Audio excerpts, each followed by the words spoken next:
دونوں کمروں کے درمیان والی دیوار میں ایک بڑا سا کھڑکی تھا، اس لیے ہم ادھر کا منظر صاف دیکھ سکتا تھا۔ پہلے تو ہم نے سوچا کہیں ہمارا فریال بیوی تو نہیں، لیکن وہ کوئی اور ہی لڑکی تھا۔ بڑا بے شرمی کا منظر تھا۔ اس بیچاری کے کرتا پھٹا ہوا تھا اور سر پاؤں سے بالکل ننگا تھا۔ اس کے چہرے پر چوٹوں کا نشان بھی تھا۔ ہم کو اس لڑکی پر بڑا ترس آیا۔ وہ سارا رات ننگے فرش پر بیٹھا آنسو بہاتا رہا اور ہم اسے کھڑکی کے شیشے سے دیکھتا رہا۔ 2-3 دن میں اس لڑکی سے ہمارا اچھا بے تکلفی ہو گیا۔ ہم یہ جان کر حیران ہوا کہ وہ پاکستانی ہے اور ایبٹ آباد کا رہنے والا ہے۔ وہ اپنا نام صادقہ بتاتا تھا۔ اس کی باتوں سے اندازہ ہوتا تھا کہ کوئی بہت غمناک اسٹوری ہے اس کا، لیکن وہ بتاتا نہیں تھا۔ ہم کھڑکی سے منہ لگا کر ایک دوسرے سے باتیں کرتا رہتا تھا۔ کھڑکی میں سے لڑکی کی طرف ایک تالا لگا ہوا تھا۔ ایک رات اس نے اپنے بالوں کی پن کے ساتھ تالے سے چھیڑ چھاڑ کیا تو وہ کھل گیا۔ ہم دونوں بہت حیران ہوا۔ ہمارے درمیان کا کھڑکی کھل گیا تو ہم ایک دوسرے کے کمرے میں آنے جانے لگا۔ یہ کام ہم رات کے وقت کرتا جب باہر کوئی خطرہ نہیں ہوتا۔ صادقہ ہمارے ساتھ بڑی مروت سے پیش آتا تھا۔ اس نے ہم کو بتایا کہ اچھے وقتوں میں اس نے بہت سا پاکستانی فلمیں دیکھا تھا۔ ہماری طرح وہ بھی لارا سدیر کو بہت پسند کرتا تھا۔ اس نے دیبا کا بھی بہت سا فلمیں دیکھا ہوا تھا۔ اس کا کہنا تھا کہ اس کو تھوڑا بہت انگریزی بھی آتا ہے، لیکن جب ہم نے آزمانے کے لیے نینگنی کا انگریزی پوچھا تو اسے نہیں آیا۔ بہرحال صادقہ کو ہمارا آواز بہت پسند آیا تھا۔ وہ روز ہم سے کوئی نہ کوئی گانا سنتا تھا۔ دیا اور طوفان کا گانا تو اس نے کئی بار سنا۔ میرے منوا بس گاتا جا رہے، جانا ہے ہم کا دور۔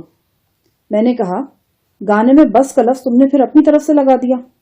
وہ سنی انسنی کرتے ہوئے بولا، صادقہ کہتی تھی کہ ہمارا آواز میں بڑا درد ہے، ضرور ہمارا سٹوری بھی دردناک ہوگا۔ وہ ہم سے ہمارا سارا آپ بیتی بڑی تفصیل سے سننا چاہتا تھا۔ ہر وقت اسی چکر میں پڑا رہتا تھا۔ اور تم اس چکر میں آ گئے؟ میں نے بےتابی سے پوچھا۔ کیا مطلب؟ اوے خدائی خوار، زری گل کے بچے، کیا کچھ بتا دیا تو نے اس لڑکی کو؟ کہیں شفتہ وغیرہ کے بارے میں تو کوئی بات نہیں کی؟ زری گل اطمینان سے مسکرایا۔ نہیں استاد صاحب، آپ کا شاگرد ہیں ہم، کوئی مذاق تھوڑی ہے۔ اور آپ کے پاس آنے سے پہلے بھی ہم کو ایسا گھامڑ نہیں تھا۔ ان سائڈ ہیروئنوں کو سارے چلتر سمجھتا ہم تو اسی وقت ہوشیار ہو گیا تھا جب درمیان والی کھڑکی کا تالا اتنی آسانی سے کھل گیا۔ ہم جان گیا تھا کہ ہمارے ساتھ کوئی سین پارٹ کیا جا رہا ہے۔ بس ہم فوراً کچوے کے مافک اپنی کھال کے اندر چھپ گیا۔ اس کے بعد ہم نے ارر لفظ ناپ تول کر بولا۔ اس خچری نے بڑا زور لگایا ہمارا ایمان خراب کرنے کے لیے، لیکن ہم نے اس کا کوئی داؤ نہیں چلنے دیا۔ ایک روز تو اس نے حد ہی کر دیا۔ آدھی رات کو کھڑکی کھول کر ہمارے کمرے میں آیا اور ہماری چارپائی پر پائنتی کی طرف لیٹ گیا۔ ہمارا آنکھ کھل گیا۔ ہم نے پوچھا، کیا بات ہے؟ کہنے لگا، ادھر ہمارے کمرے میں چھپکلی گھوم رہا ہے، ہم کو بہت ڈر لگ رہا ہے، ہم تمہارے پاس آ گیا۔ ہم نے کہا، تمہارے کمرے میں چھپکلی گھومتا ہوگا، ادھر ہمارے کمرے میں تو چوہا گھوم رہا ہے، خوب موٹا تازہ۔ ابھی شام کو ہم نے خود اپنی آنکھوں سے دیکھا، اور یہ دیکھو، ہم نے احتیاط کے طور پر اپنی شلوار کا پائچہ بھی باندھ رکھا ہے۔ ہماری شلوار کا بندھا ہوا پائچہ دیکھ کر تو وہ ایک دم ڈر گیا۔ استاد صاحب، سٹی گم ہو گیا اس کی۔ وہ بولا، اچھا ہم واپس جاتا ہے۔ گھبراہٹ میں واپس مڑا تو پاؤں اس کھڑکی پر پڑ گیا جو ہم نے چوہا پکڑنے کے لیے لگا رکھا تھا۔ بس ایک انگلی آ گیا اس کا شکنجے میں۔ وہ ہائے رام کہہ کر سیدھا ہماری گود میں آ گرا۔ ہم نے بڑی مشکل سے اس کو آنے شکنجے سے نکالا۔ اس کا انگلی لہو لہان ہو گیا۔ وہ الو کا دم فاختہ مچھلی کی طرح مچل رہا تھا۔ اسے دیکھ کر ہم کو انڈین فلم کا گانا یاد آ گیا، ایسے تڑپوں جیسے جل بن مچھلی۔ ہم نے بڑی مشکل سے اسے سہارا دے کر کھڑکی سے باہر پار کر آیا۔ جب اس کے پاؤں میں کڑکی لگی تو اس کے منہ سے آئے رام نکل گیا تھا۔ ہم کو پکا یقین ہو گیا کہ وہ نہ تو صادقہ ہے اور نہ ایبٹ آباد کا رہنے والا ہے۔ وہ کوئی انڈین عورت تھا جو روپ بھر کر ہمارے پاس آیا تھا تاکہ ہمارے اندر کا بات ہماری زبان پر لا سکے۔ میں نے زری گل سے پوچھا، اس نے تم سے کس طرح کی ٹو لینے کی کوشش کی تھی؟ ہر طرح کا ٹو جی، خاص طور پر وہ آپ کے بارے میں جاننا چاہتا تھا۔ مثلاً آپ سے ہمارا ملاقات کیسے ہوا، لاہور میں ہم کہاں رہتا تھا، لاہور میں آپ کا بہن شفتہ کہاں رہتا تھا۔ آپ کو یہ اندازہ بالکل درست ہے کہ وہ بہن شفتہ کے بارے میں زیادہ سے زیادہ جاننا چاہتا تھا۔ باتوں باتوں میں بات کا رخ شفتہ کی طرف لے جاتا۔ وہ پوچھتا، شفتہ کو غزالہ بیوی نے قادر زمان کے چنبل سے کیسے چڑھایا تھا، لاہور میں شفتہ کا کون سہیلی تھا، وہ کہاں آتا جاتا تھا، وغیرہ وغیرہ۔ زری گل کی یہ باتیں سن کر میری رگوں میں آگ گردش کرنے لگی۔ یہ بات بالکل واضح تھی کہ شیخ عاصم بن ارشد کا اصل نشانہ شفتہ ہی ہے۔ اس بدباطن کے دل کی گہرائیوں میں سیاہی ہی سیاہی بھری ہوئی تھی۔ شیخ عاصم سے ملاقات ہونے سے لے کر اب تک مجھے ایک لمحے کے لیے بھی شبہ نہیں تھا کہ اس شخص کی فطرت میں اچھائی کی کوئی رمق موجود ہے۔ کل پرسوں سے اس کے رویے میں کچھ نرمی محسوس ہو رہی تھی، لیکن میں اچھی طرح جانتا تھا کہ یہ دکھاوے کی نرمی صرف غزالہ کو دھوکہ دینے کے لیے ہے۔ وہ شخص کسی بھی لمحے مجھے کسی اور ذلت کے حوالے کر سکتا تھا۔